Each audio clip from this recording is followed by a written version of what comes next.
sa Pilipino, walang fake news, walang sinasanto, laban sa korap, laban sa abuso, para sa katotohanan, Pinoy Insight, boses ng Pilipino. Magandang araw, Malacanang Press Corps. Meron po tayong ipapahayag. Ito po ang policy statement. Ngayong umaga, natanggap na ng Malacanang ang kumpletong ulat mula kay Secretary of Justice Frederick Vida at Foreign Affairs Secretary Teresa Lazaro, kaugnay ng kalagayan ni Zaldico. Batay sa kanilang high-level engagements sa mga opisyal ng Czech Republic at sa mga kinatawan ng European Union, malinaw na ang mga hakbang na ginagawa ay nakaangkla sa paggalang sa umiiral na mga batas ng EU at ng kani-kanilang member states.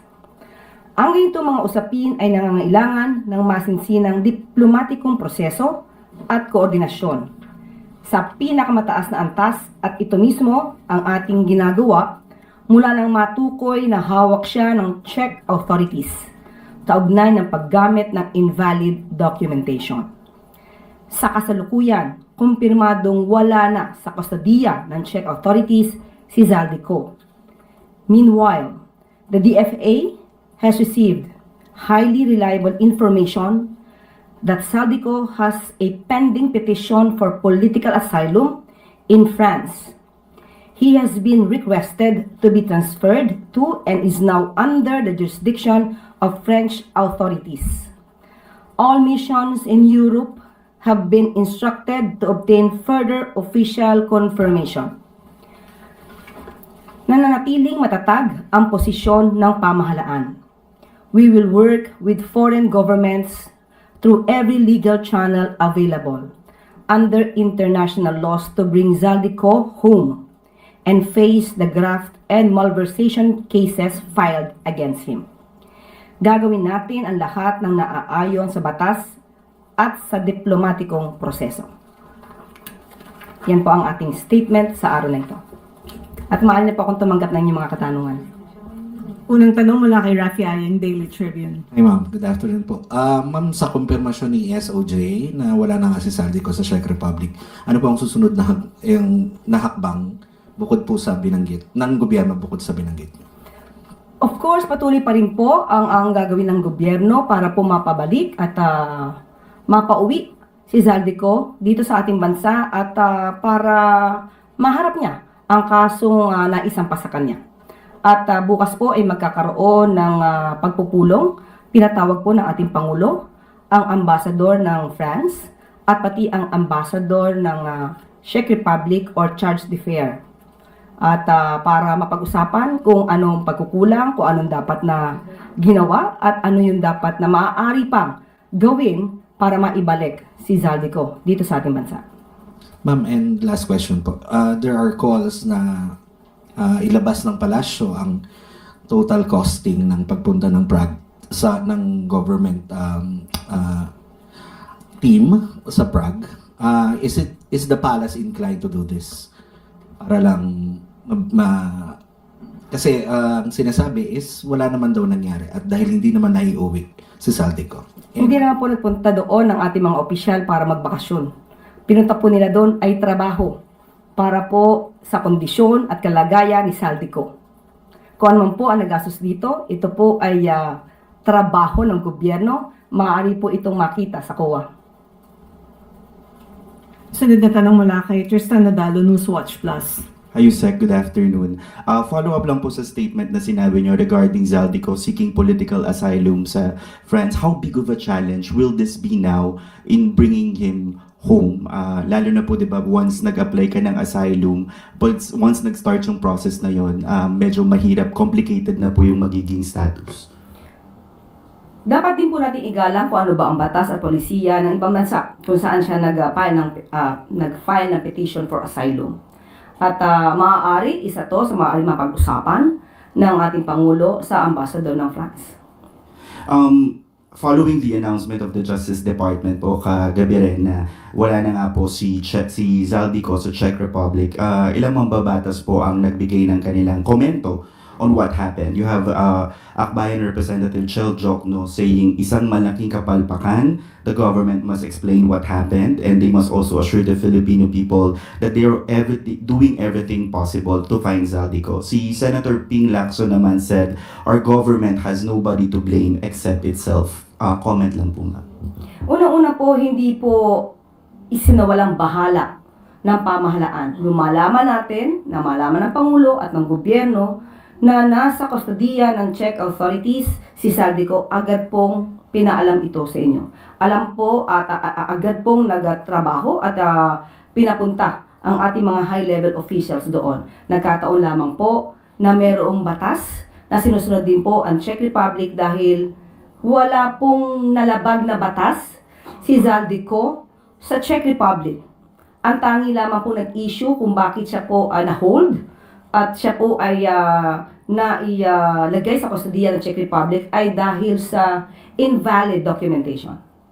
Last na lang po, ma'am. Given na nagkaroon nga po ng yung information na nandun siya sa Czech custody and then eventually he applied for asylum for France, meron na po bang nakikitang lapses yung administration, let's say, sa bakit nakalusot pa si Zaldico from Czech to France? Is that something that the President would like to look into? Sa ngayon, ayon sa Pangulo ay wala siya nakikitang dapat sisihin dahil lahat po ng opisyal na na-involved dito para po alamin kung ano ang nangyari at anong kondisyon at the time ni Zaldico ay nagtrabaho po na maayos. Follow-up question mula kay Chona UDZRJ. Ma'am, you said Zaldico is under jurisdiction ng French authorities. What do you mean by that, ma'am, para hindi lang kami mamali sa pag-report? Nasa France na po siya dahil doon po siya nag-file ng petition for asylum at hiniling po ng bansang France na dalhin si Zaldico sa France because of the pending petition for asylum. Hindi naman to, ma'am, for the, yung word na custody or what do you mean na under jurisdiction? Nasa bansa na po siya ng France. French authorities, under French authorities? Hindi po siya nakakulong. Kailangan lang po siyang dalhin doon dahil meron siyang pending petition for asylum. Wala naman po siyang violation or recorded na violation sa French. Wala pong naipapaalam sa atin. Kailan siya ma'am nag-apply ng asylum? Wala pong detaling ibinigay sa atin, yan lamang po ang binigay sa kasalukuyan. Thank you. Let's stick to one question and follow-up so the others can also ask questions. Next question, Ivan Mayrina, GMA7. You said following the confirmation by Secretary Vida that Zaldico is no longer under the custody of the Czech Republic. Ano ho naging reaksyon ng Pangulo dito? Would you say that he was disappointed? He was angry? Ano ho yung naging reaksyon niya? Nakausap po mismo natin ang Pangulo ngayong araw at sinabi niya na disappointed siya. Dahil malapit na sana natin na pauwi si Zaldico. But since meron nga pong ibang bansang involved at ang lumalabas lamang po na kanya na-violate ay ang paggamit ng invalid documentation. So, ang bansang Czech Republic po ang siyang mag-uutos kung anong gagawin kay Zaldico. Batid din po siguro ng Pangulo na hindi lamang siyang dismayado, kundi marami sa mga Pilipino ang umasa, lalo't sa kanya nang galing ang anunsyo.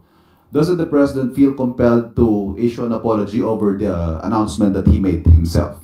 Balik ko ang tanong, saan po siya dapat mag-apologize? For at the very least, raising expectations that Zaldico will be made to answer to the Filipino people. Lahat naman po tayo ay umasa. Lahat naman po na dapat gawin ay ginawa ng Pangulo at ng administrasyon. Ang kanyang inireport naman po ay tama. So, wala po tayong nakikita na maaaring sabihing pagkakamali ng Pangulo dahil hindi po ito tinulugan ng Pangulo. Pero since ipinatatawag po niya ang ambassador ng Czech Republic at ng France para malaman kaninyo kung ano ang mga pwedeng nagawa sana, is that an admission that something went wrong somewhere? Yan po ang pag-uusapan. Kung meron nga ba tayong pagkukulang o meron bang hindi nagawa para po mas maliwanagan tayo. Ano pa ang dapat gawin? At ano pa ang dapat maitulong ng ibang bansa? Lalong-lalo naman po na tayo naman po ay meron tinatawag na United Nations Convention Against Corruption. So, ang kaso po na kinakaharap ni Saldico ay patungkol sa malversation. So, aalamin lamang po ng Pangulo, ano ba ang dapat pang nagawa? Dahil sa atin pagkakaalam, sa pagkakaalam ng Pangulo, lahat po ng dapat gawin ay ginawa na. Thank you. Sunod na tanong mula kay Alvin Baltasar, Radyo Pilipinas. Yusek, good afternoon. Yusek, alam namin na all efforts will be done by the president para lang mapauwi si Saldico. Is there a possibility na tawagan din ni Pangulo ang presidente ng France, since nagkausap na rin sila way back, if I'm not mistaken, September 27, 2023, para lang mapauwi talaga si Saldico? Pwede ba dumating doon sa point na yun? Sa ngayon po ay hindi po ako makakapagsabi kung ano po ang balak ng Pangulo. Pero sa ngayon, ipinaalam po sa atin na inimbitahan niya na po ang ambassador ng France, ambassador ng Czech Republic, at ang Charge d'Affaires.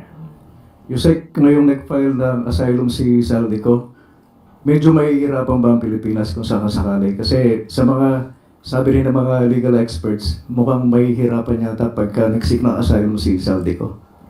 Yan po ang dapat na masinsinang pag-aralan pa dahil hindi lamang bansang Pilipinas ang involved dito, may ibang bansa na. Salamat po, Yusek. Sunod na tanong mula kay Ace Romero, Philippine Star. Yusek, meron ba tayong impormasyon anong basehan ni Saldico for seeking asylum? Ano yung mga sinasite niya for that application? Or grounds for seeking an asylum? Political persecution.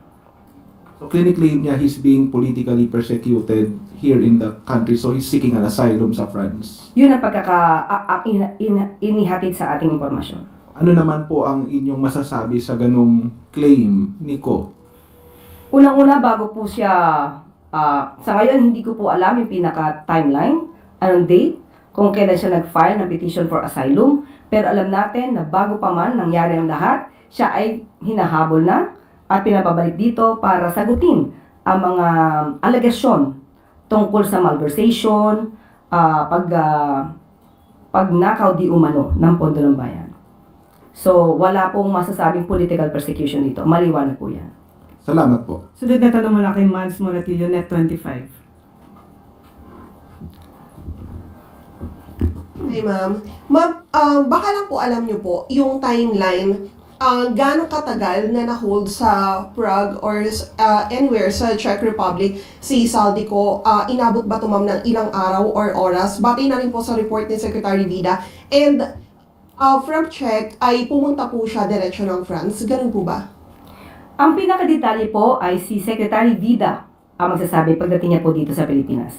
Dahil karamihan po dito ay confidential in nature. So, hindi po ako makakapagbigay na anumang detalye. Sunod na tanong mula kay Ivy Reyes, Bilyonaryo. Hi, Lisa. Good afternoon. What can the palace say about Secretary John Vic Remulla's apology? He apologized for making a pronouncement that the Philippines can make Saldico return back to the country in 1 to 3 weeks. Ulitin po natin to at gusto ko po liwanagin. Yung sinabi po ni Secretary John Vic na maaaring mapauwi in 2 to 3 weeks, galing lamang po ito kay Secretary John Vic Remulla. Hindi po ito pronouncement ng Pangulo at hindi rin po ito pronouncement ng Palasyo. At kung siya po ay nagbigay ng, nag-apologize for that, for doing that, or for saying that, matatanggap naman po ng lahat. Dahil nakita po natin ang sitwasyon, pero muli, hindi po galing kay Pangulo ang opinyon na ibinigay ni Secretary John Vic Remulla. But ma'am, what does this say about the messaging and coordination among cabinet members? Ang Pangulo po ay satisfied naman po sa ginawa ng lahat ng mga opisyal na patungkol dito, na nais natin sa pagpapauwi ni Saldico. Wala po siyang sinisisi dahil lahat po talaga ay nagtrabaho na maayos. Sunod na tanong mula kay Maricel Alili, TV5. Magandang hapon po, Yusek. Yusek, just small details lang po. First, kailan po yung nakatakdang meeting ni President Marcos with the Czech and French ambassadors? Sa ating pagkakaalam, tomorrow 2 p.m. ay magkakaroon sila ng pag-uusap. Sa Pangulo po ay makikipag-usap sa Ambassador France. Bukas ng hapon. Ating pagkakaalam, ang ambassador ng Czech Republic ay wala sa Pilipinas, kaya iniimbitahan din po ng Pangulo ang charge d'affaires. Okay, so sabay tomorrow. Hindi po ko po alam kung mismong sabay sila, pero inimbitahan na po sila. Alright. And yung sinasabi po ninyo na nandun na po sa France etong si Zaldico, so Czech authorities po ba yung naghatid kaya Zaldico papunta sa France? So from Czech, diretso na po siya sa France. Na-request po kasi ito ng bansang France, pero kung papaano at sino naghatid, hindi po ibinigay sa atin ng detalye. Okay, but kung nag-apply na po siya ng political asylum, ano yung magiging limitation sa pagkilos niya? Nandun lang ba siya allowed magstay sa France? Can he freely move around the country or dun sa mga Schengen countries? Inaitanong ko po kanina kay Secretary Tess, at ang sabi po niya sa atin ay maaari siyang umikot hindi lamang sa France. Basta Schengen, pwede po. Yun po, opo. Yun ang sabi sa akin ni Secretary Tess Lazaro nung tinanong ko siya. Pero siguro po mas maganda na ang pinakadetalye po nito ay manggagaling mismo sa ating Foreign Secretary.